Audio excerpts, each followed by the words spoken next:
Hi అందరికీ, నేను బ్రేక్ఫాస్ట్లోకి పెసరట్టు చేస్తున్నా.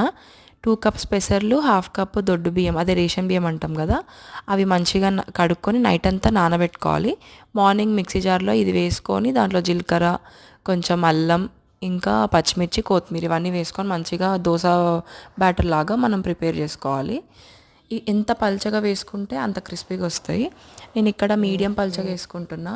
మరీ పల్చగా వేస్తే అంత క్రిస్పీగా పిల్లలు తినరు కదా. దీని మీద నేను కరివేపాకు పొడి జల్లుకుంటున్నాను అనమాట.